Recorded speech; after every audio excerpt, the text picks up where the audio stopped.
के हनुमान करके प्रार्थना करेंगे। हे साडे पिता जो तू स्वर्ग विच है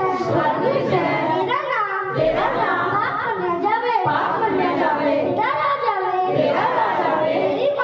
तेरी मर्जी इस तरह स्वर्ग विच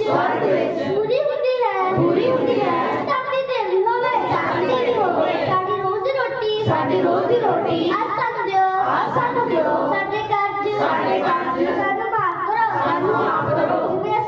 जिवें असीं भी अपने कजाइयां नूं माफ कर देना सानू ताल विच ना पैण दिओ सगों राही तो जाओ क्योंकि राज शक्ति महिमा सदा तेरे हाथ राज शक्ति महिमा सदा तेरे हाथ